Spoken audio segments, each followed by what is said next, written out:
Kristy. And I'm Sean. And we're back. After a hiatus. Yes, a short hiatus. We're back live here on a weeknight. And we just finished our latest movie. Yes, we did. To bring it to you guys fresh and clear tonight. So this week's was Sean's pick. Back to our regular format. If you listen to the last one, we did a little KKBB, which Kiss Kiss Bang Bang. Yep. Hopefully you listened to the last one. Really enjoyed that one. It's been about a month now. Yeah, it's been a month, almost to the day. Almost to the day. So lots going on. Spring break. Everybody's busy. Things have been crazy. So we had to find time to fit the next movie in. Exactly. We had to cram it. Which we did. A little unconventional for us tonight. We normally do it on a Saturday night or a Sunday. Or a weekend in general. And things have been a little crazy. So this is actually a Wednesday evening for us. It's a school night. We wanted to get this one in, and we kind of missed doing this the last month. So we just wanted to get this in and reach everyone and get back into the flow of things. Hopefully we don't go another month without watching a movie. Plus Sean's been on my ass because he's like, it's been a month. We got to do this. That's right. So, that's what husbands do. They gotta ride my ass, I guess. Sometimes. Anyway, so tonight was Invasion of the Body Snatchers, Sean's pick. It was. And 1978, folks, not to be confused with the 1950-something, 56? I think 56. Which, how many times have you seen this? This one? Yes. I've probably seen this maybe 10 times or so. Oh, wow. 9 or 10 times. And altogether. And I have not seen this once, which is funny to me because it's the cast was amazing, which we'll get into. Everybody's in their own right is amazing. I was actually, this is 1978, so I was 7 when this came out. You were not even born. Yeah, I was not. You were not, because you were born in 81. Mm-hmm. So, but yet you've seen this 10 times, and I've seen this a big goose egg. That's right. Well, now you've seen it once. Yes. Yeah, now I've seen it once. Not for any reason I didn't want to see this. Just weren't exposed to it. Yes. And little did I know I had to meet you and marry you before I saw this. But it's Donald Sutherland, who I love, and the cast itself. Leonard Nimoy, mm-hmm. Veronica Cartwright, Brooke Adams. Who am I missing? The broke-ass Robert Redford. Jeff Goldblum, he said. Well, Jeff Goldblum. But the broke-ass Robert Redford, who I think you said was Art Hindle, I believe. Who just reminded me of kind of a broke-ass Robert Redford, but... Right, who was in Black Christmas. Yes, right, and I recognized him right away, which is not a connection I ever made until tonight. I know, which was crazy. Because we had watched Black Christmas fairly recently in December. Right when he came on screen, I literally said, dude, I know this guy. Yeah. It's driving me nuts. So I knew him right away, and then... Oh yeah, he was also in Porky's 1 and 2, but it's been forever since I've seen the Porky's movies, which I was never a terribly big fan of either, so... No, but I wouldn't make that connection. Well, that was also a really long time ago, so... I mean, this was a longer time ago. Yeah, well, that's true. But it has been, and it's been at least 10 years probably since I've last seen this movie. So it was very fresh, even though I knew the beats and I knew what was happening. Again, I'm just shocked I hadn't seen it. So you have not, just to be clear, have you seen any of the Invasion of the Body Snatchers movies? Well, no, there have been 4. Oh, I'm sorry. And this is the second one. No, I didn't. Jesus, I was not aware there was. I knew of the original. Sure. Not seen, but I knew it in the 50s. Mm-hmm. I believe 56. I believe it was. This one, yes, I knew of. I didn't. I'm not aware there were 2 more. Yeah. And why? The third one. They're all remakes, obviously. They're all variations on a theme, I guess you can say. I mean, they're definitely remakes. The third one came out in the 90s. Abel Ferrara directed it. It was just called Body Snatchers. Okay. And then it was remade in the, I think it was the early 2000s. Right. With Nicole Kidman. And it was just called Invasion or The Invasion. Okay. That's it. And Heartbreak looks good in a place like this. Desperation feels good in a place like this. Yeah. I mean, anything Kidman is in, it's like, she finds it on the big screen. So Heartbreak, specifically. We own all 4 versions of this movie. I do not remember anything about the most recent version, ironically enough. Okay. I remember it wasn't received well, but I don't remember anything about it. Also, I do Body Snatchers was pretty cool, the 90s version. But I also want to footnote this because I'm sure there's a few listeners that say, hey, before you do this podcast, why don't you research this a little bit more? I actually have 2 friends in mind who will remain nameless that would say this or would think this. However, we like to sometimes we like to look into things, but at the same time we like to go into it kind of cold. We don't know everything. I mean, Sean and I feel are pretty much connoisseurs on things, but not everything. Maybe movies in general, but look, if you want deep dives into a movie, that's cool. Yeah. But that's not what this show really is. This show is a more reactionary, show. I agree. It's let's show this to somebody who's never seen it before, one of the 2 of us, and then gauge their reactions on it, and then explain why it was chosen to begin with. Right, and I guess why I brought that up specifically is because where I'm going with this, I'm actually going somewhere with this. Forget the remakes of this. If there's 4 of them, how about a sequel? You know what I mean? Like, and if is there a sequel? Because I mean, because I want to know where this, because I know how it ended, which we'll get to in a little bit. But like, if anything, I don't want a fucking remake. I'd like a sequel. You know what I mean? Where this is going. It's hard to say that because I mean this is a remake. I mean we are watching it. No, I understand that, but I get that, and I'm all down with it. You said you saw the original one. Oh yeah, and you like this one better, which you stated. Yes. I just feel like I'm all about forget the remake if there's 4 of them. I'm all about a sequel because I want to see did this leave San Francisco? You know what I'm saying? A case could be made that this is kind of a pseudo sequel because Kevin McCarthy, who is the protagonist of the original movie, is in this movie for one scene where he's running through the streets and he's screaming, which we talked about when it started. What he's screaming is the exact same dialogue that he ended the movie with, which was him running around screaming to anybody. And then the first one ended like that? That's how the first one ended. Okay. He was literally screaming at the audience. Oh, gotcha. Into the camera. Okay. And here in this case, he was screaming at the car. At the characters in the car. In the car, yeah. But he was also anyone who would listen to him, basically. Right. He was just trying to get the message out. Right. You could make the case that this is happening at the same time. Okay. Obviously, it's not because of the 20-plus year difference between the movies. But that was kind of the nod in this movie to the original. Okay. And what say you why you selected this? So...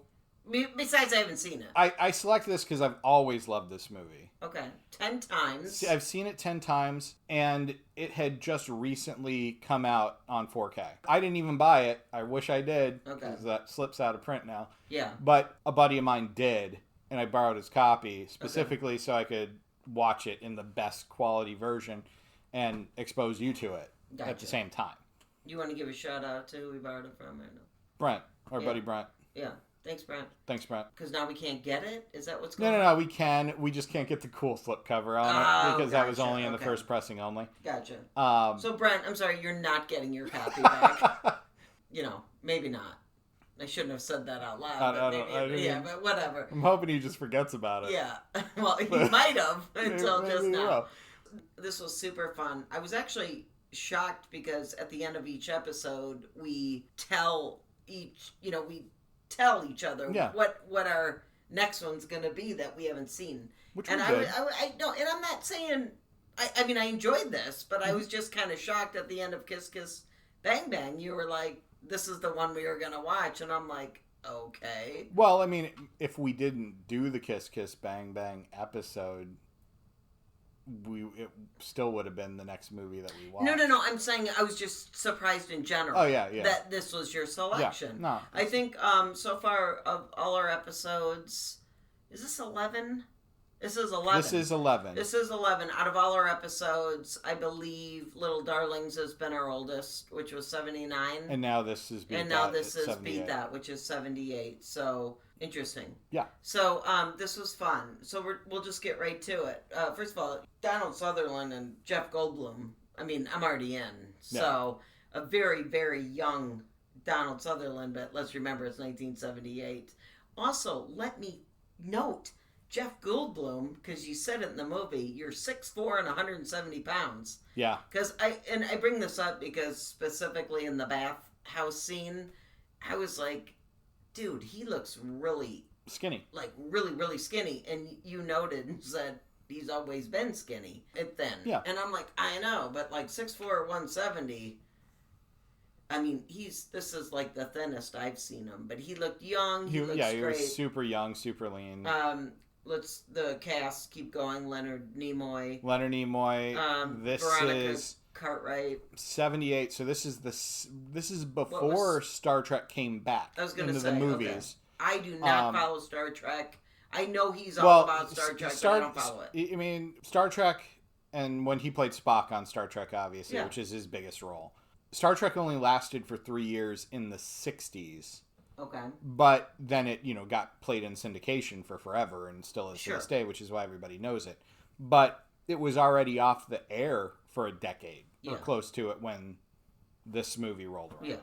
Which I said to you immediately, like, we actually paused a couple times to make comments throughout the movie. I said, okay, this is weird for me with Nimoy, and your comment back to me was... You're used to him being so emotionless. Emotionless to begin with. Because that character is very... Spock is supposed to not have emotion or not put right, emotion and now out I there. see him in this with more... swagger. Signing some books, I guess. Like his tweed coats. He was... Oh my God, those... This movie, I want every tweed coat in it. I want every turtleneck in it. Oh, first of all, I have notes, as you know. I make notes during the movie. He is rocking the turtleneck. Oh, yeah. That red one? What is that? By the way, it wasn't even a full turtleneck. It's like that, half-assed turtleneck. But that looked good. But then when he put the tweed coat over it, I was like, dude, all he needed was a scarf. At that point. But it was pretty or he nice. Doesn't need it. But, I mean, it was also, in comparison to Donald Sutherland... Can we talk about the suede jackets and the bad ties? I mean, this was 70s. I get it. But, Donald Sutherland and the suede jacket. It was like that fabric tie. You know what I'm talking about? Yeah, well, I mean... terrible. Donald Sutherland's character in this movie is a government official. Yeah. So he's got a boring-ass wardrobe. Yeah, I mean, the jacket's cool. But, I mean, as far as the shirts and ties go. He could have gotten some better ties. That's all I'm saying. Things to note. He's still cooking his own stir fry. He ain't getting paid that way. Yeah, that's true. He is. And avoiding, the body snatchers to a certain degree. Right, well, that becomes his job. Yeah, which we'll get into later, how he doesn't sleep. I mean, Jesus. I so much to get into. First of all... Power of 70s drugs, baby. I know. Well, don't spoil, because that's coming next. So, how people can watch this, I believe said HBO Max. You can stream it on HBO Max. You can stream it on Pluto. You can rent it. You can rent it on iTunes. Anywhere, right? You can buy it on Blu-ray, DVD, 4K. It's available. It's definitely out there. And we obviously borrowed our buddy's copy. Just make sure you're getting the 70s version. Yes, and not the 50s not version. The OG. I mean, get the 50s one. It's dope. Yeah. But we're talking about the 70s one. Right. God, just so much going on. And obviously, guys, you already know from the past 10 episodes, there's spoilers here.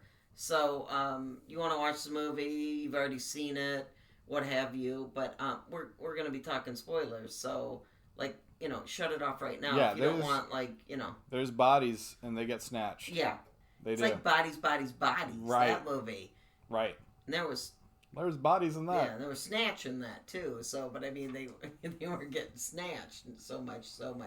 Anyway, but the funny thing is where the Nimoy scene comes up. Mm-hmm. Okay, so I already said 20 minutes in. Like Nimoy's. Am I saying Nimoy? Yeah. He's creepy. He's the psychiatrist, but he looks like he has ulterior motives. And I'm like, something's going on. I don't trust him. He's shady. And then Neither sure does as Goldblum. shit, huh? Neither does Jeff Goldblum. No, that's what I'm saying. But I'm saying, as it turns out, Nimoy's in cahoots with everybody, and it's just like, that wasn't really a shocker that he was in cahoots with everybody, but... No, but I mean, were you shocked the first time? Well, yes, the first time I saw it, yes. But again, the first time I saw this movie, you were 10. I was 10 years old. Okay. I was watching it alone on network television. Like, it was probably a Saturday afternoon movie or something. Right. And I just was watching it alone in my house, and it scared the hell out of me. you. Yeah. Well, at least I was engrossed by it, as I still am to this day. Right.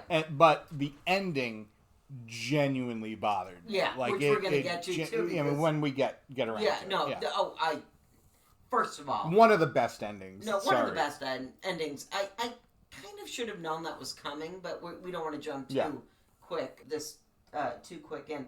I do want to say, remember Kiss Kiss Bang Bang, if any of you listened to it, we kept saying Moynihan, am I saying it Michelle right? Monaghan? The main chick kept reminding us of Emma Stone. Yeah.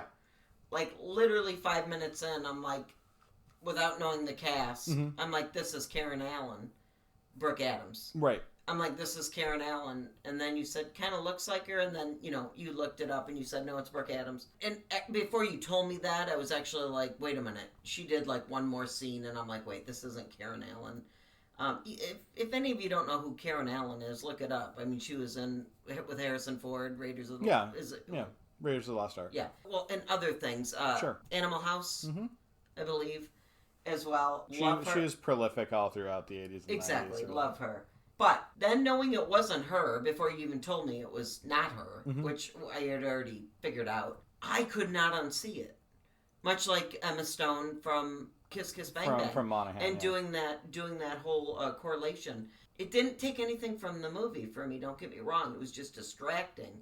Like, a lot of her scenes and mannerisms and inflections. Well, and she just looks like her. And she looks like her. Like, I would, going back to Kiss Kiss Bang Bang, Michelle Monaghan and Emma Stone, I could absolutely pick one or the other out in a lineup. Yeah. Like, there's no looking at Michelle Monaghan and thinking it's Emma Stone. But I think it's only by hearing them. But terms of visual. These two are very much identical. And a lot of that, I'm sure, is to do with... I mean, they both have a very similar look, but also everybody had their hair styled the same way during those time periods. But they could be sisters. Just saying. Oh, yeah. And they're roughly the same age, so why not? Also, like, literally 20 minutes in, like, we already knew her boyfriend, okay. He's... Jeffrey from Black Christmas. Exactly. He's crazy. Something's going on with him.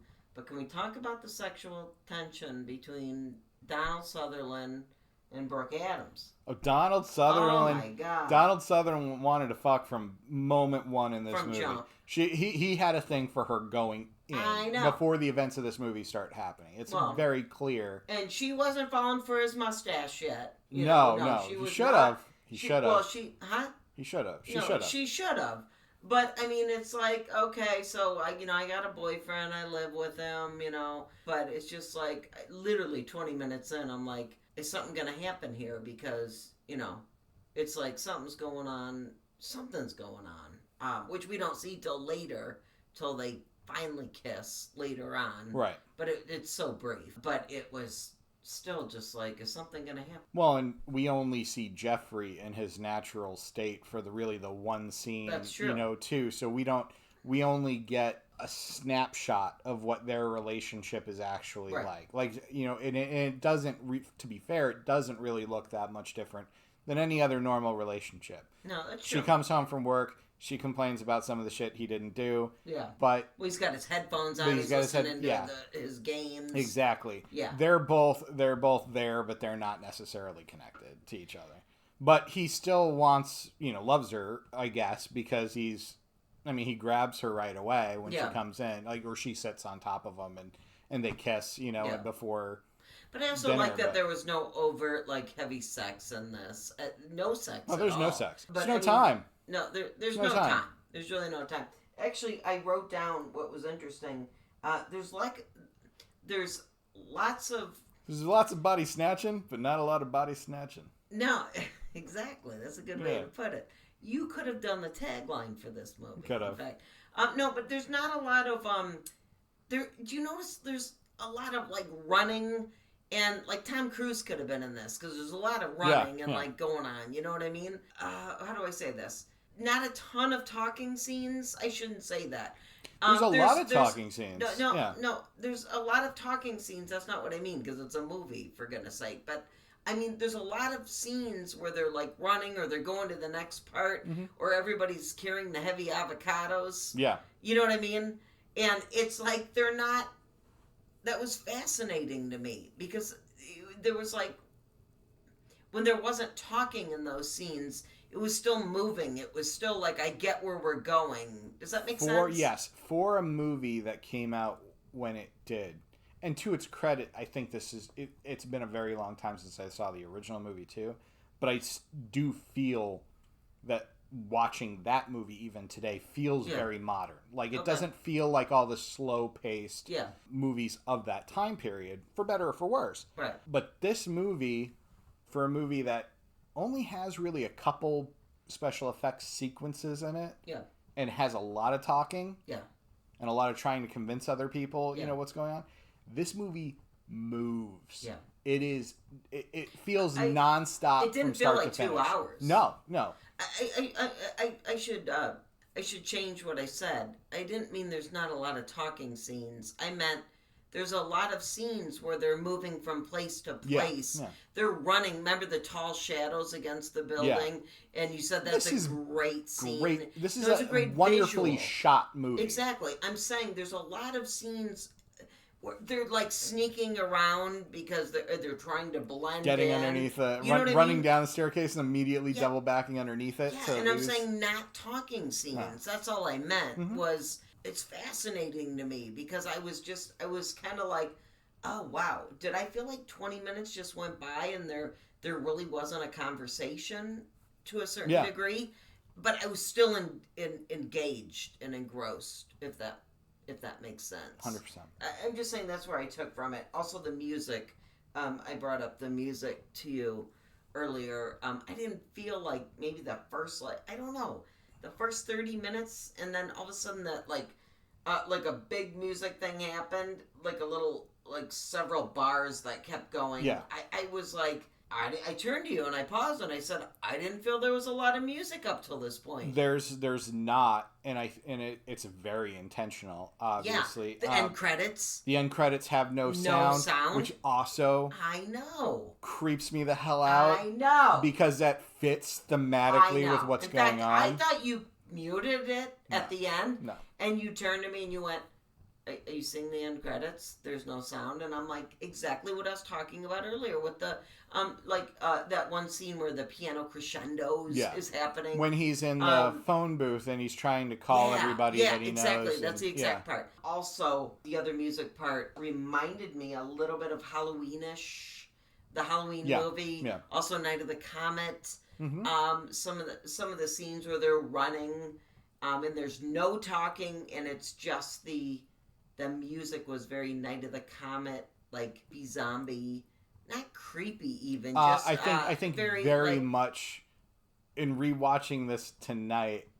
I thought about Night of the Comet a lot during the opening scene, especially with like the spores on the other planet and coming down. And it's like all this is missing is that weird narration that Night of the Comet had explaining about the comet. But obviously, Night of the Comet's more of a party movie.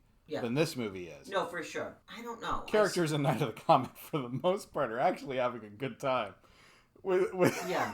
Nobody's really having a good time here. I also had to ask you a couple times, sometimes I'm slow when we're watching a movie, especially when this was a kind of a slow-to-go movie, I'm not going to lie.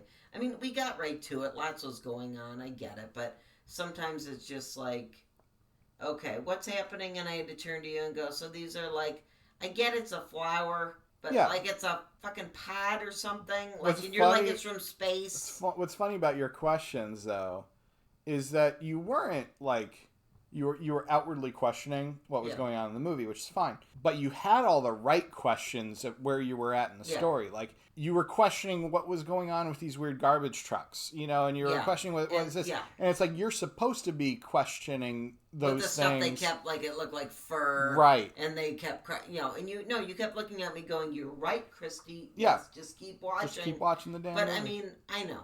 But I get excited. Save the words for the podcast. I know, but I get excited. So, I don't know. But, I mean, you picked up the clues that were intentionally being dropped down for you. And I said he looked like Jeff Goldblum in the spa when he was dying. Mm-hmm. And I said the girl in the atrium at his house, at the boyfriend's house, I'm like, that looked like her, the girl, I want to call her Karen Allen. Can I just call her Karen Allen? Why can't Adams. I know. I even said Brooke Allen right now. I know. You just said Brooke Allen? Yeah. Okay. I just want to call her Karen Allen. Also, San Francisco set, and that was beautiful. That was great. Great shots. And why I just want to move there now, because any movie that's set there, I want to move there because their houses look beautiful. And big 720 on that house. We can't afford those houses. I know we can't. Why not? We might have been able to afford them if this was 78, but we sure as hell can't afford them. I don't know. Back to the sexual chemistry between Donald Sutherland and Brooke Adams. Jesus. I mean, you could have cut that with a knife. But yet at the same time, I say that, it was very subtle. Like, I literally paused and turned to you and I said, is something going to happen here? Because something's got to happen, right? Yeah. This is like something's going to go on. But I love that it was subtle. And then subtle, but at the end, I love you. They finally say it. Does she? Oh, she says it first. You don't remember that scene? I didn't pick up on that. Oh my God. I just remember him repeatedly saying it. No, the scene where Nimoy is putting the... Oh, yeah, that's right. She turns to him. She turns to him and she says, I love you. And, by the way, I thought that was funny because she goes, I love you. And he just turns to Nimoy and starts talking to Nimoy. And I'm like, dude, did you not catch that? She just totally told you that she loved you. And then when they're in the field towards the end, and I said, please don't leave her. Don't leave her because the things were there. When he was going to go check on the ship. And then he came back, or before he left, he said, I love you. But I knew that was not good because he said he left her. And I turned to you and I said, he shouldn't have left her. She's going to be taken now. Yep.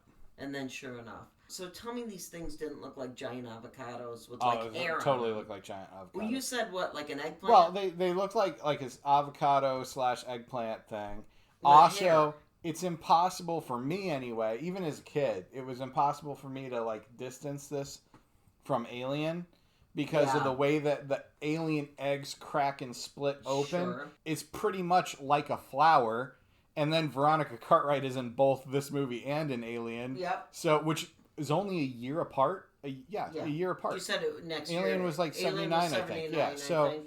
So, I mean, it's very close. Like, how the hell did Veronica Cartwright not get on the set of Alien and go, did you just see this other movie? Like, I feel like they kind of took a little bit from it, maybe, inspirationally. I mean, obviously, I don't know that that's true because all that art existed for Alien, but... Well, the key here is also, I thought it was funny in the beginning, too. We discussed this because I turned to you and said the same thing.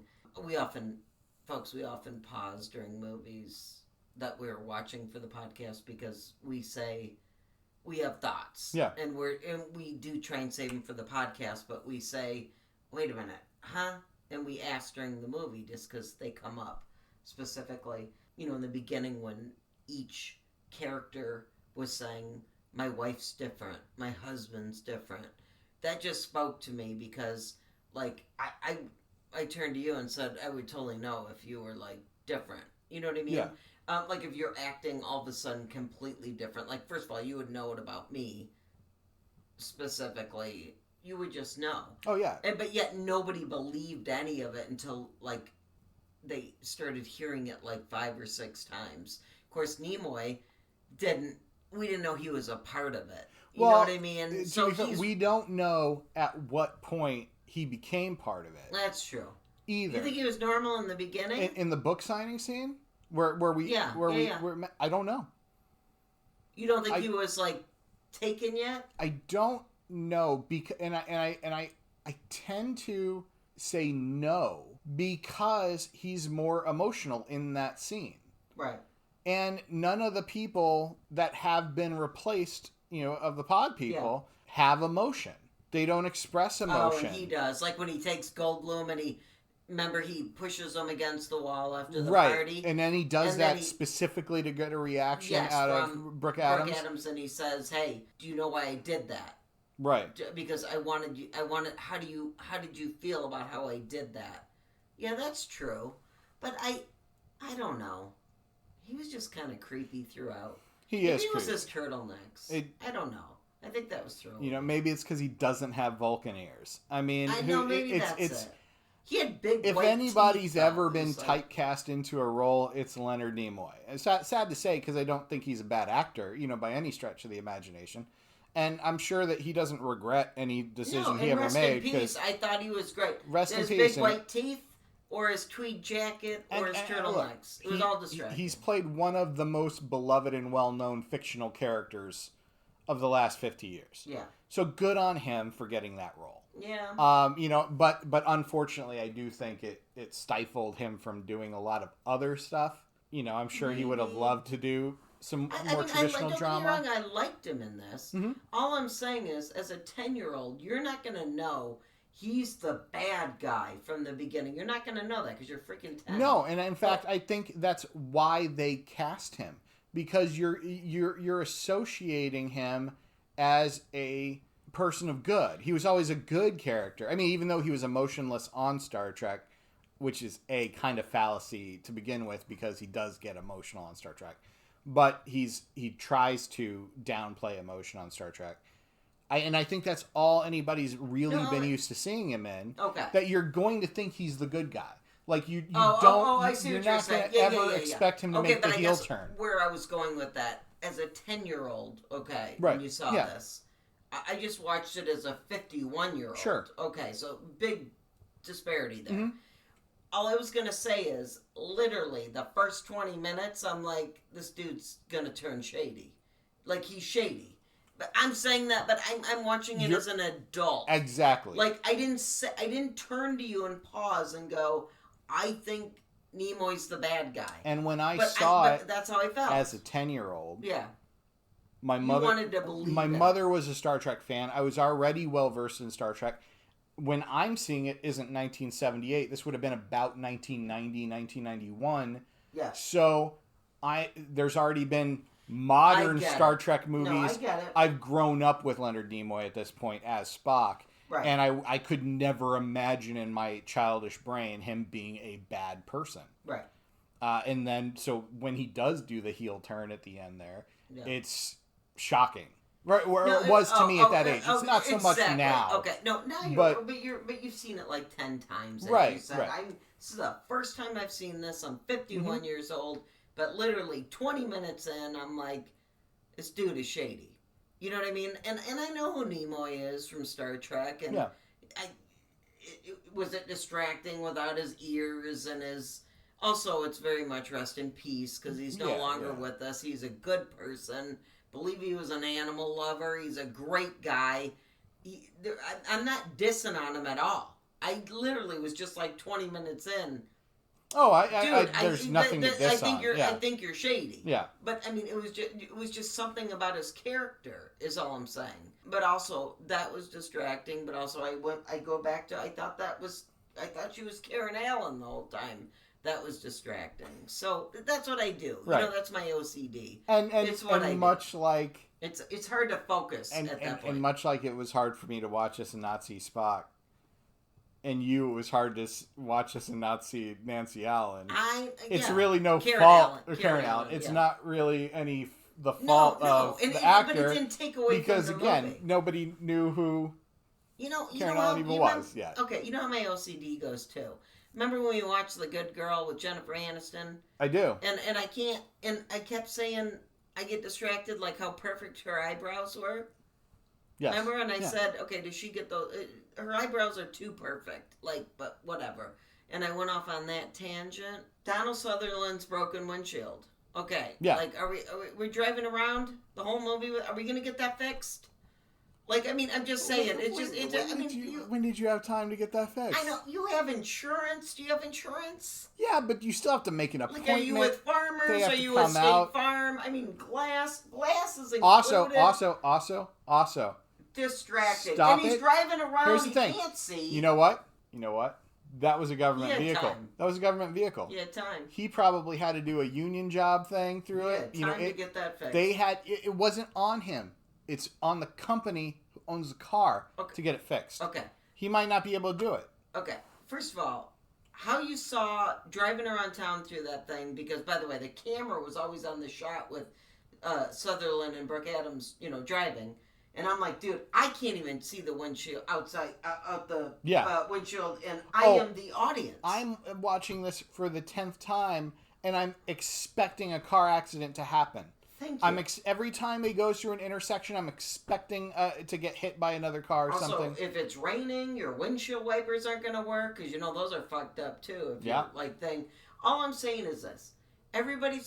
Okay, we live in Arizona. Okay, you got to have glass coverage. You have to. You live in Arizona. Yeah. Okay, all I'm saying is that's my OCD where it comes in. Now, look, did it take away from the movie for me? No. But again, it's like the water bottles in Constantine, the empty water bottles. These are things that I think of, and that's all I'm saying. Well, much like I said with the water bottles, the water bottles are more unexplained in that movie, obviously, than this. It's like, we know why the windshield's cracked in this. Know. And frankly, it looks cool as hell to keep shooting through that broken window. Well, he kind of looks like a badass, too, because he's still driving around. Their world is fractured, and that's how they're seeing everything now. Like with the mirrors in the beginning scene. Right. I get it. Everything's distorted and different. I know. The mirrors in the front, which was interesting. Donald Sutherland looked normal in the mirror in the beginning scene, at the party. Jeff Goldblum's head looked massive, yeah. Right, which was great, because then we found out Jeff Goldblum was going to be turned and taken. So, I got, the symmetry there. All I'm saying is, everybody's got glass coverage. You could have got that fucking fixed. That's all I kept thinking about. That's my OCD. That's all I'm going to say. On that note about the distortion, I never really picked up on this, obviously, as a younger person, but as I've seen other movies and I've grown to appreciate movies and studied them more, sound is a big thing to me now, where it wasn't so obvious when I was a kid. And one of the things I picked up on this time is that the beginning of this movie is noisy. You have not only the sounds of the streets, but you have people talking over people talking, almost in a Robert Altman sort of, we're having conversations, but we're not necessarily even listening to what each other is saying, because we're just too busy saying whatever we want to say.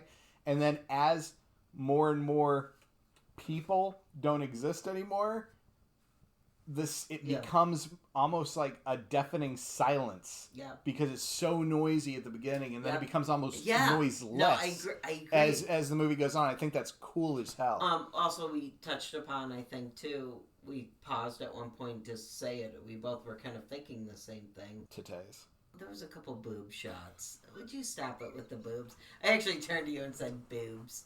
But what's funny is we talked about the people kind of being robots, and just, hence the people that were, I call them the people that were taken or turned. Yes. I don't know how you want to call it. The replaced. Duplicated. Those whose bodies done been snatched. Yes, exactly. But I mean, it's funny because, I literally turned to you and went, God, it's like society right now. You know what I mean? It's just people being robot. I mean, not dissing on everybody, to our listeners. Not dissing on everybody. I like to think there's a lot of people that are good and true. But there's a lot of fucked up people right now. You know what I mean? And by that, I mean, the ones that drive too fast, that don't care. You know what I mean? Are the ones that just run into you for no reason and just, you know what I mean? Yeah. Don't say hi. They don't engage. They don't emote. They don't emote. They don't give a shit. And trust me, I know in my job every day, the random people that I have to email, it's just like, do you even care about your fucking job? You know, that kind of thing. I see it every day. I feel it every day. People that don't emote. Again, I love that you just said that. This movie spoke to me in that regard so fucking hard. Because I just felt like robots. And it, like, everybody walking around, forget the giant avocados they're fucking carrying, which I know they're not avocados, but they're plants that they're carrying. It was just, you know what I mean? Yeah. It hit me so hard. 1978, it is 2023. And it's just like, by the way, I'm getting a little passionate here because it spoke to me that hard. It's like, there is no difference. There's no difference. There's people like that. I gotta drive to work every day and feel like I'm dealing with body snatchers. Does that make sense? Yes, it makes perfect sense. It's part of the point of the film. You know, but how funny this much time later. Why do you think it's a property they can keep remaking, whether they're good or not? Yeah. Because it's still relevant. Yeah. The original. I can't speak to why this movie, meaning the 70s version, was made or why it was remade. Right.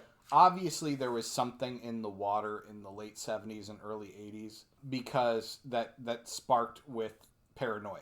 I know that the 50s movie, you know, was definitely like also the 80s, an allegory to communism. You know, you don't know who your friends are. They could be communists. Yeah. They could be also somebody else. Also, the 80s was AIDS. And the Cold War. And it was very scary, so I get you. We were becoming more global, but also that was scary because, you know, just a few decades ago we were at war. Yeah. With countries that we're now dependent upon. When was Desert Storm? That was 91. No, that was... Oh, I don't know why I was thinking that was late 80s. I guess it was early 90s. Yeah. But I mean, shit was going on in Iraq that whole time. Yeah, but I'm saying things were kind of kept snowballing. Yes. Per se, like they always have, I guess. Always will, probably. But always have and always will, exactly. But no, I get it.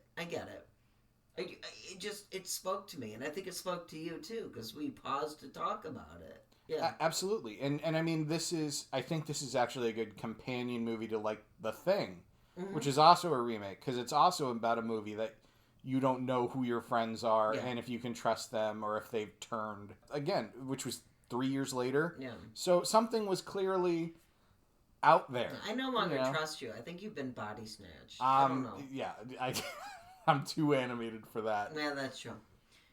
I don't know. You have your moments. I do have my moments where I try to just zen out and ignore the world. But I was laughing earlier. I said, you know, like you would know if your spouse or partner was like different. Oh, like, oh my God, you would totally know if I was. Oh yeah, because I wear my heart on my sleeve. Yeah. Like, and by that I mean if I'm pissy, I'm happy. You know it. Anybody that knows me knows the mood Kristy's in just by looking at me, right? Yeah. And like you would just know something's up with Kristy. Also, I mean that or it could just be a Monday. That end sequence, you know, it's a bad day where people are just still doing their day-to-day jobs, and there's no emotion to it. They're just going in there, and, which I know is resonating. You know, it resonates with all of us. Yeah. Whether we love our job or hate our job, we've all had a job. Yeah. That was exactly like that. That you had to roboticize yourself to get through the day. Yeah. And here it's like that's just what's happening on a grand scale. Like the great scene was, we also turned to each other and kind of laughed, where they said, I think it was Cartwright. She goes, "I know how to trick him or how to fool him." Yeah. And she says, "You just have to be emotionless." Yeah. Is that the word? Move like they do. Yeah, and be emotionless, and then not react, and just like basically be dead inside. Be a zombie. Yeah, and you and I turned to each other because I was like, "Wow, that's like a lot of people it's like most people every day." I don't know. I feel like I do feel like that's a good chunk of the population for sure. But I liked all the lights and shadows in this. Like that specifically you were talking about when they were running across the building and you said their shadows were as tall as the building. Yeah. I like that. I like the music, how it was kind of sparingly for me, but that added to it. The times there wasn't talking, but there was just like when they were hiding out, Sutherland and Brooke Adams, and that's when they kissed. Yeah. You know, like it was just like I don't know, but it was so brief, but it was so, like, this was really well done to me. Like, I'm not gonna lie. Overall, this is 3.9 on Letterboxd. Which I think is low. I do think it's criminally low. No, well, I think you gave it a 5. It's a perfect movie to me. Okay, sorry, yeah. And I'm not gonna lie, I'm vacillating right now between a 4 and a 4.5. And I think that's fine. I'm not a 5. And that's fair. Overall, I don't have a ton of friends on Letterboxd. We've talked about this. I can see most of our friends, the handful that I am friends with on Letterboxd have given this like a 4 to a 5. I haven't decided yet, but you know me, I like to sit on it after a while, talk about it, and then let it, I don't know, kind of settle. Yeah. And then I'm going to do my review tomorrow and decide, but I'm for sure like a 4 or 4.5. This is not a solid 5 for me, though. Yeah, well, that's fair. I mean, it is for you. After you re-sing it, are you still a 5? Oh, yeah. I love this movie. I think the ending alone, I think, elevates it to a 4.5. Where Donald looks at her and just goes, and opens his mouth. Fucking scared the shit out of me. Yeah. Again, this is what situationally it's fascinating. Scared the shit out of me, and I'm 51 years old. Because let alone a 10-year-old like you. There is no reason. All I can think of is that it was 1990 and there was nothing else on TV, right? I didn't have cable maybe at that time. Were you watching this on then? I was watching on network television, so it probably had commercials. You know, I maybe it was on HBO, really or something. There's not a lot of cussing to cut out, right? No, but and there's no sex, so there's not that either. Why? What? This is what I don't know, and I wish I could go back and interview like 10-year-old Sean or 9-year-old Sean. Right. What about this movie appealed to... Now, granted, you can put somebody in front of any movie, but I was 9 or 10. Yeah. What kept me watching it to the bitter end? There is no kids in this movie. Yeah. There is nobody... There's nothing funny about it. There's no jokes. It's not like Ghostbusters, you know, that you're like, oh my god, this. You know who Jeff Goldblum is at this time? Who's amazing. No, I had Cartwright. I had seen Jeff Goldblum in a couple other movies. Okay. But it's not like I would have been able to call him Jeff Goldblum. I'm just say he was a fan. I mean, because I had seen Vibes at that point, and I had seen Buckaroo Banzai had been on television at that point, so I know I had seen him in other stuff. But Jurassic Park hadn't come out, and that was probably the movie that was targeted towards me, you know, at the time, that I would have associated Jeff Goldblum with. But again, this movie had no pop songs in it. There is no... It was definitely made before my time. There's no music to drag me through it. I don't know what it is. Jump points that are scary. No, the only thing that is genuinely like a jump scare is the dog with the human head. Yeah, that was true. That wasn't scary. That was just trippy. It was a shock.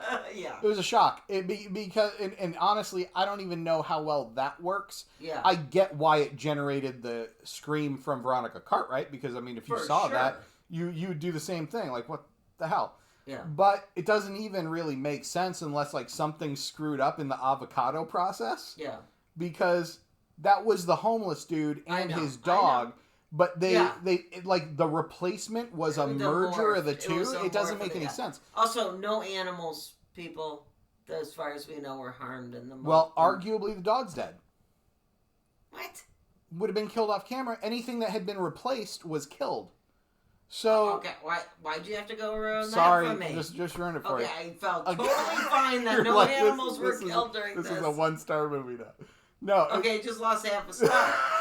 Fuck you. Why'd you gotta do that? Why do you have to do that? I mean, what do you think? The dog got away and there's just this human-headed dog running around? I just figured he was chasing Cartwright, Veronica Cartwright, and then she got away. I didn't know the dog had to die. Well, the original... that was being replaced by the pod would be gone. Just like we saw Brooke Adams, which is just traumatic. I think that's a great scene too. Yeah, and it's a great effect when she dissipates, like crumbles in his arms. Yeah. And, today it would be done in CGI, but, they had to practically make all that. that was the other thing. Can you explain that one? Okay. When she dies in his arms, and he's whispering, "I love you," which he had already said it before he left to check on the ship. Yeah. And then she crumbles in his arms. Okay, we get it. Yeah. But then they show her across, a few feet away. Pop up naked, yeah. Why's she gotta be naked? Because... Oh, because that's the whole point. That's the avocado, Brooke. I know, I get it. She was like, we're not born with clothes on. I get it, but everybody else. You gotta earn those turtlenecks. Huh? No. You gotta earn those turtlenecks. I get it. We never saw anybody else change. We saw... But they all had clothes on. No, they didn't. The body of Jeff Goldblum that was being grown on the thing was a fetus. It had... Oh, that's true. It was naked, but had no distinguishing features until later. I thought that was just an excuse to show boobs. I don't think so. I mean, all jokes aside about boobs. Yeah. I think it's just there's nothing sexual about it. Oh, not at all. So I mean, it's not like it's there to titillate or to get a rating or anything like that. No. What is this rated, by the way? It's got to be R. There was no PG-13 in the 70s, so yeah, it's a good call. No, PG. Oh, it's PG? It is rated PG. It would not be PG today. It would be PG-13 if it was rated today. Oh, I think so too. Because there's not a ton of I don't really remember a ton of profanity at all. There's not. No sexual content. No sexual situations. Listen to me. I sound like I work for the Christian rating board of... Exactly. It's not even PG-13. Right. But PG-13 didn't exist in 78. No, but if this movie, exactly as it is, was released today, it would get a PG-13 rating, just for the intensity. Right. Of the shriveling up scenes and it's creepy. Yeah. Also something I'm totally stuck on, and it's good. It just drives me nuts because it goes back to my OCD thing. So I know it's only a 2-hour movie, but in the scheme of things, not even. An hour and 55 minutes. Hour and 15, or sorry, 55. Hour and 55. Yes, you're Thank right. you. Yeah. But in the scheme of things, we don't know how long this lasted, days or whatever. Donald Sutherland does not sleep. But not only that, I saw him drink water once when they snuck into that place and they found the water cooler. Okay, no food, no sleep, barely any water, no caffeine. Then he gets the sedative. Remember, because Nimoy puts it in their veins. Yeah. Okay, because he wants them to go to sleep so they'll turn to. And then they find the speed, and he's like, "I'll take 5 of them." Yeah. Okay, I get it then. Okay, dude, now I get why you're awake. That's why he turns into action hero. Action hero, which I love that you called him, because I just want a Donald Sutherland action hero, if we can find him. Oh yeah, I want a Donald Sutherland action figure where he can go fight Batman. But dude, I get why he took 5 speed pills and now he's going, now he's up. This is where I analyze movies, and my brother used to tell me, don't analyze movies, just watch it, or don't take them, completely analyze to heart. The shit out of it, but watch it first. Yeah. But I mean, it's just okay, I don't get it. I said to you earlier, it's like The Bachelor. Yeah, I watched that shit show, but it's like The Bachelor. Nobody's eating, nobody's drinking. I mean, but you're running around and you're it doesn't make sense. There's a lot of fucking emotion in The Bachelor. Lots of crying. Yeah. Lots of crying. There's not even avocados to worry about. I know, but none of that's going on here. You're not eating, you're not drinking. I think this movie takes place maybe over 3 days. I've seen you have 1 glass of water over 3 days. Yes, but we're not following Donald the entire time. I think we're following Donald for 2 of those days. How do you know that? Because he's a director now. I'm just saying the timeline. We follow Brooke Adams home. Her husband's fine. She brings the plant home. She's the one who started all this. Yeah. She shouldn't have took that plant. Yeah. But her husband turns that night. He's weird in the morning. Yeah. He started transfer. She comes home from work that night. He's there. They have a conversation. Or he says, like, I'm not going to be able to... I have to go to a meeting tonight. Yeah. I'm not going to go to the ball game. So there's a 24 hours right there. And we haven't even met Donald Sutherland yet because she decides to go meet Donald Sutherland for dinner because he's not going to be home. I get that. So at that point, it's already been 24 hours of the day, and I think it's 48 hours that they're running around because she goes back home after they have dinner, and everything's still copacetic. I get everything you're saying, but I'm saying I'm looking at it 2 to 3 days, no food, no caffeine, no one drink of water. You had some wine in there because you guys had wine when you had dinner together, him and Brooke Adams. I get that. And then all of a sudden, like a sedative, you're already tired, and then 5 speed pills. It's just like, I mean, all I'm saying is that I do analyze movies to, like, I know you're supposed to enjoy them, and I do. But I also look into them sometimes, like, is that real, or is that factual, or would that really happen? I'm just saying, like, I don't know, it's just a lot going on. You know what I mean? How many times have we watched a movie where somebody's, like, let's say, on an island, or they're going crazy, and they're trying to escape something, and it's been 3 days? How many times do I look at you and I go, they've had no water? You know what I mean? Yeah. I've said it how many times? You're laughing because it's true. Fairly frequently, yes. You have to have water to survive. Forget food for a second. You got to have that too. Something, protein, something sustenance. Sure. But you got to have water. And I saw none of that. I saw they hit that water cooler. You had 1 glass of water. Yeah. I'm just saying. And then no food, no sleep, all this. They were working on that stir fry that Donald Sutherland made at the beginning. Thank you. That's all they had. That's all they had. That whole movie. Okay. There's no pizza joints or nothing. No other food. That's what I don't get. That's where movies aren't believable to me. It's like I want to see him drink a little bit more water. Like just like find some food and just like something. Eat out of a dumpster. I think that really once it starts going and it's that final 2 days, you absolutely have a point. But also, these people are under a lot of stress and they're going crazy anyway because of the events of what's going on. Still can't function without water. You can't, but they're barely functioning to begin with. So I mean that kind of tracks. I guess I think we're not going to see eye to eye in this one. I just don't believe it. I don't think there's. I'm just saying, you could go like if you go 5 days without water, you're gonna die. That's how I feel about it. So I mean, you're not gonna survive. Forget food. You might be able to do that, but you gotta have water. So this is where my stupid side comes in and we drink a lot of water, but I know people that will like, and they're not in the great shape or anything. But they won't drink anything but soda because they don't like the way water tastes, or they do that. So I mean, you can survive. You just need food and liquid of some kind. Yeah. But again, I don't think that's necessarily. To survive, you need water of some. That's why if you're like stuck somewhere. Well, they were all stuck in the apartment. Somebody could have turned on that tap anytime that they wanted to. It's not like the water was turned off in the city of San Francisco. I guess nobody's thinking about water because they're thinking about dying. Or nobody. Or we're only spending 5 minutes on that scene and they're there all night. Well, so somebody could have drank like water at some point. Waters a day. We also didn't see any of them go to the bathroom. Doesn't mean that they didn't. No, that's a good point. Yeah, how did nobody not go to the bathroom? Now you bring that up. Probably did. Yeah. Again, they spent the entire night in Donald Sutherland's apartment. Somebody could have used the toilet at one point. Yeah, we didn't need to see that, I guess. We don't need to see them go into the kitchen and get themselves a snack and listeners, if you're wondering, why does Kristy bring up stupid shit? It's because it's just stuff I think about in movies. That's all. If I'm going to die, I want Donald Sutherland to make me some stir fry beforehand. Yeah, that's true. He's got all the ingredients. And you know that shit's fresh because he's a health inspector. Yeah, that's true too.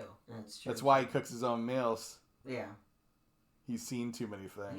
He's seen too many rat turds in the rice bowl. So the most important question is Donald versus Nimoy in a fight. Who would win? It's a big question. This is literally what I came up with while I was watching this. This is pretty tight. Like we're talking real life, not the characters in this movie. No, I think I'm going real life here. Yeah. I honestly, I think the answer is the same. No, I'm sorry, Nimoy, because rest in peace. But you know what I mean. He's no longer with us. Sure, but, sure. But I'm saying, I gotta know. It's like Superman, Batman. Like, we're like if we're talking about 1978 Leonard Nimoy versus 1978 Donald Sutherland. Yeah, like cameras are off. I think Donald Sutherland's gonna take it. I think he's gonna take it too. I think he's gonna take it. Nimoy's gonna puss out. I feel it. He's just gonna puss out. I think Sutherland, he's gonna kill it with a suede jacket, and he's just gonna take him. I don't know. I just feel it. I mean, he can't choke out Leonard Nimoy because he won't be able to get through that turtleneck. No, exactly. So you have to, and this isn't Star Trek, so he can't do any like Vulcan death grip on you or anything. Yeah. So I mean, this is real life. I'm pretty sure that. I feel it's Sutherland. That it's much. Sutherland. Also, he's like, he could use his kid. Like, my kid, Kiefer Sutherland, could come in as, like, I could tag team. Like, if Kiefer came in, and then, like, it, like, both. Who'd win in a fight in real life between Veronica Cartwright and Brooke Adams? Cartwright, for sure. Why do you say that? I say that because, okay, I actually wrote this down, her voice. She could just kill her with her voice. Because she talks like everything, like, we gotta go. It just, no. And Brooke, you know what? And Brooke Adams would just look at her and go, dude, I'm out. Peace out. Because that's annoying and I just can't do it. Here's how I feel about it. Because I gave this some thought while I was thinking about the other question too. Is that character-wise, I feel like anybody could beat Veronica Cartwright. Oh, character-wise. In any movie she's ever been in. Oh, for sure. She could get her ass handed by the other woman in the movie. You meant real life, though, for sure. But I that's why I think that she's like the dark horse. Yeah. Like, I think in real life, Veronica Cartwright probably could kick any one of our asses. Like, she's so good at playing a meek woman that she can probably beat the shit out of anybody's chest. You know why? She's doing massages on big fat people in this guy. Dark horse? You call it a dark horse? Right? The dark horse, like the unexpected winner of the contest. Little did I know she was going to show up at the end. Matthew? She's the survivor. I know, she's the survivor. She's still stupid, but I mean... I know. I'm saying she's the dark horse. I kind of feel like she's the... Yeah, I feel like she's the dark horse, that she would come back. And, like, I think Brooke Adams would just be like, oh my God. And she, would just, like, freak out, and then Cartwright would just do her voice, like, like I just did, and I just feel like she would, like, kill it. Word. Yeah, word. So, I don't know. That's where we're at. We are, it was a good movie. Great movie. Sorry. And I feel, hopefully we touched upon everything. You got anything else in that notebook that you got there that we need to talk about? I think we got everything. I think we touched upon everything, actually. And I will say this movie, because I saw it as such a young child, completely ruined Amazing Grace for me. Oh my God! I love that you brought that up. It's such. I associate every time I hear Amazing Grace with this movie. First of all, I love that song. I didn't grow up hearing Amazing Grace a lot. Like, it wasn't something that even my church, sang a lot. So I didn't have like as much of a connection to it as I think many people do. I mean, obviously it's an iconic song in general, but this was the first one where it hit a beat with me. Yeah. And I think it's because it has that slowed down version right before. Yeah, the bagpipes on the ship scene. Killer. And then, which is also heartbreaking because it's literally it's the music cue in relation to the movie, because they have the lift putting all the avocados on the ship. Yeah. And as soon as that lift or that platform, you're calling them the avocados. They're the California avocados. As soon as they get dropped on the ship, the music goes off. Yeah. Which is also echoed in the end of the movie. The end of the movie, right. Which I told you, which actually I said, I love how, did you see they brought that back in, but you said it's broken. Like it's the song's actually broken. Yeah, it's not like broken. like it's dying. Like it's dying. Like it's like the speed on the record player just got slower. Exactly. And which you also said, which I noticed, the trees are dead. Right, because no one's tending to them. I still didn't know that was going to happen. I didn't know Cartwright was going to stand there and go, Matthew, I think that was his name, and then I didn't know to Donald. Yeah. And then Donald was going to turn around and go. And I'm doing it now, and obviously our listeners can't see what I'm doing, but he points to the lockjaw expression, and he's like, and the camera zooms in on the cavernous mouth of his. It's that tripped me out. So I'm 4.5. I'm probably 4.5 stars on this. I can't. You know what? And I can't give it a 5. I don't know why I can't. It's fair. No, you can't. But it's a great movie. I'm glad you turned me on to it, Sean McLaughlin. I feel like somewhat of a bad fan in that I wish, and maybe because I don't know when I'm going to see Brent to give him his disc back. Yeah. This is one of those movies where it's like I want to see all the information on it. Like I want to listen to the commentary. I want to see the making of. Like this is a movie even Kevin McCarthy, I told you in the beginning when he came up and ran against the car. Yeah. I have not seen the original, the OG, but I literally said when he came up to the car with Donald Sutherland and Brooke Adams, I went, dude, I know him. Like not from the original, but I've seen him in so many other things that I was just like, dude, I know him. So that was already like, the cast in this was just super engaging. I mean, Goldblum, Cartwright. What did we watch recently? Everybody. It was Scream 6 that had they're watching TV as one does in a Scream movie, and it had the end scene of the original Body Snatchers on it, where he's screaming at the camera. Yes. We just watched recent needle drop for that. No, we just watched Scream 6. Yeah. And again, it was so funny. We had no idea because Sean had already picked Invasion of the Body Snatchers, right? And it was the original though, right? It was the original, yeah. And they announced it's in the movie. They announced a 4K release of the original movie. Yeah, it's not out yet. Two things happened before even. So dun dun dun. Yeah. Like Sean's just It's out there again. Like people are talking. Well, I mean, it's also an interesting a movie more interesting post COVID. Yeah, because we got to see the world shut down over a virus. Well, and again, it goes back for me. This is I always like to do, folks, listeners. You already know this. Listening to hopefully our other 10 episodes, my OCD kicks in with like what I said about the windshield, etc.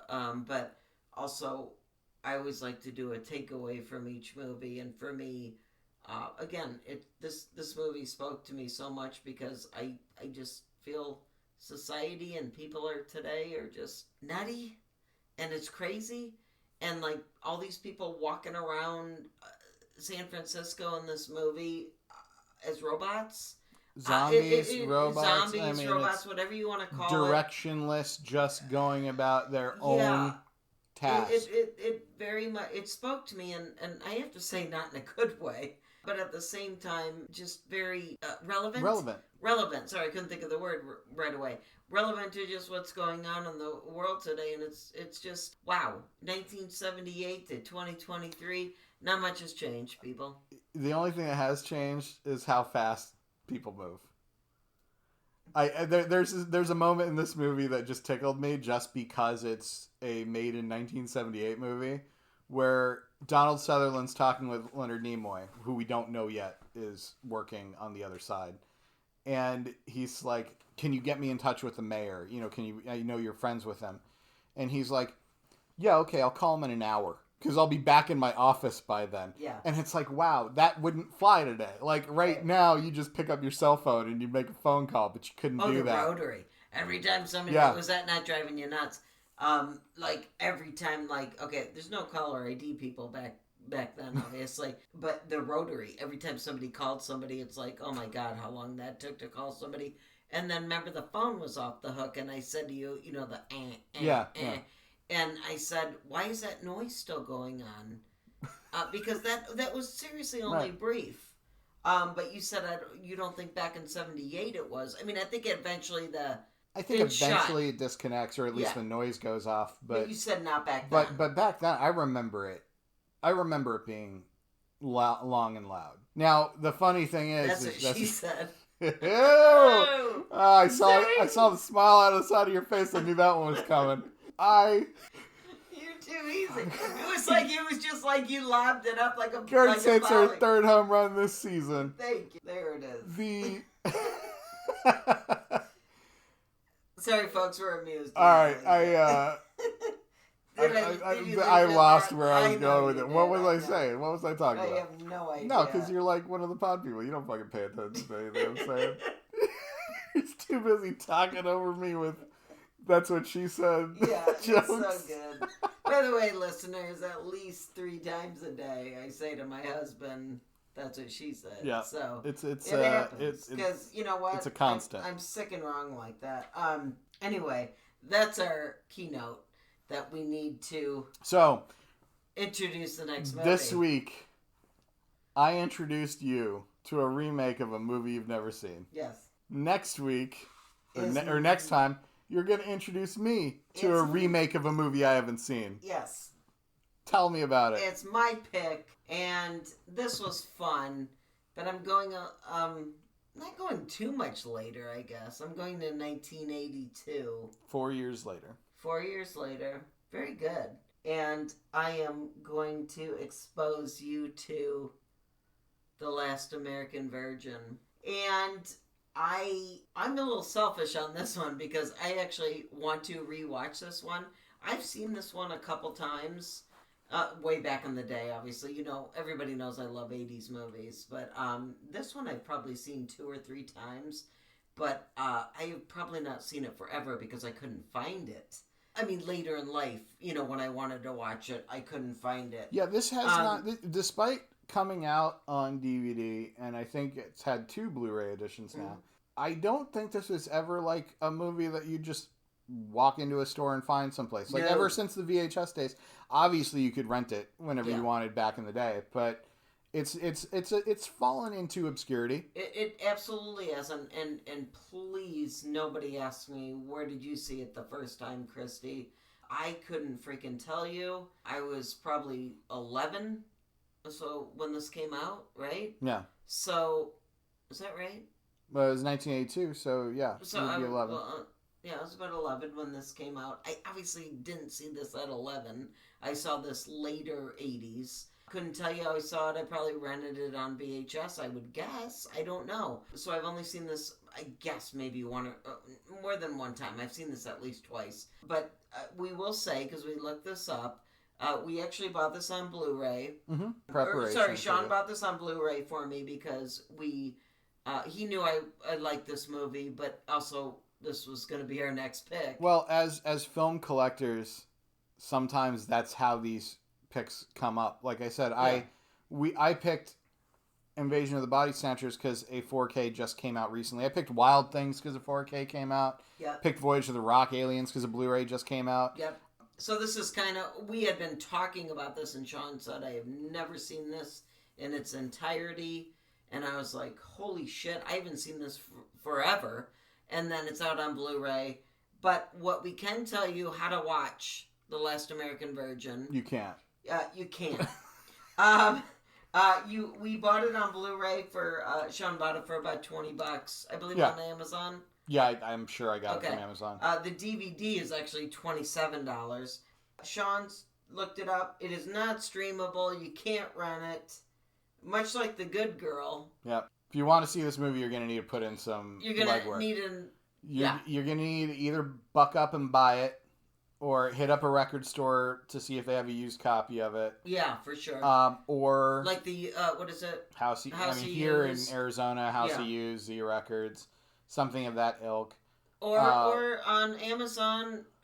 Honestly, it's a fun movie. Just put in the $20. Maybe you put on your safe search on your computer, get your VPN going, go to a gray site that you're not supposed to go to. Maybe you find this movie. You know, I don't know how that maybe works. you do. Maybe you download it from another. Let's not tell anybody to do something illegal. I'm not saying it. Okay. It's available. You can go buy it. You can go buy it. You can be the better person. But if you don't want to be, you get it on Amazon, the Blu-ray for like $21 or whatever it is, and it's in your collection. You know, it's still. And if you don't like it, remember it was Kristy's pick. Yes, it was Kristy's pick. That's not fair. I pick out the movies that you can see. That you can see. Oh, that's true. Because I did pick The Good Girl, and you can't find that. Which is the only movie. Also, Little Darlings. We're back to that. Little Darlings you can rent digitally, though. So, I mean, you can get it. You can access it. I don't think this has to be like a shit on Kristy. It's not. I'm hoping that it's a good movie. 80s sex comedies are hit and miss with me. Sometimes I love them. Sometimes I don't. But I do know that sometimes you feel like a nut. This movie, you don't. Almond Joy's got nuts. Mounds don't. There you go. Thank you. I was hoping you got my reference there.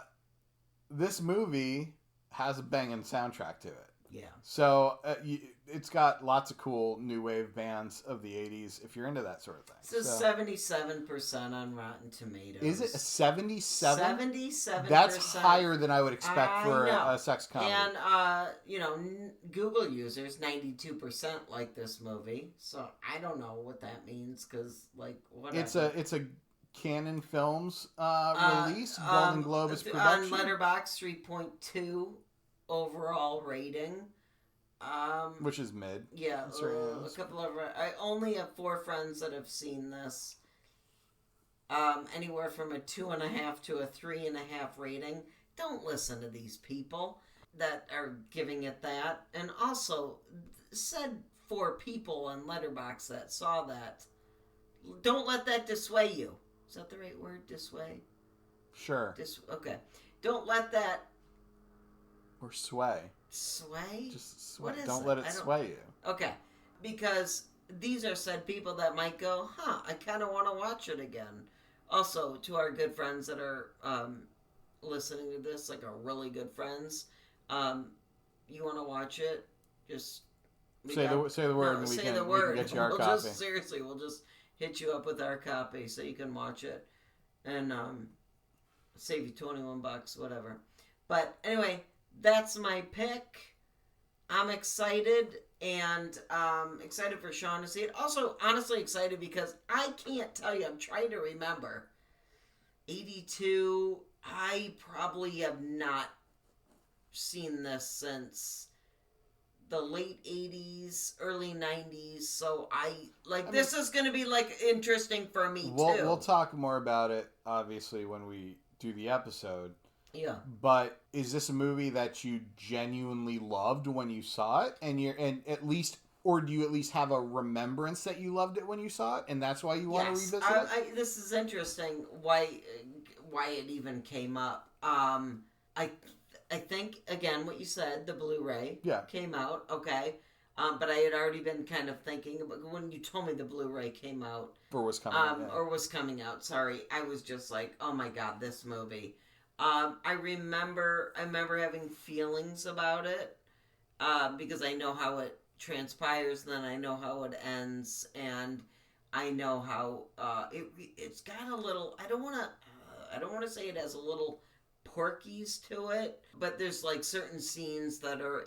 It's just the timeline, the youth, the guys trying to get their buddies laid, basically. So it had that little element to me, but there's just the characters and the storyline and how it goes. I dig the soundtrack, several songs on the soundtrack. So I know if nothing else, I'm gonna have a great time with the soundtrack. Oh, for sure, for sure. And my only exposure to this movie, I don't ever remember seeing a minute of this movie.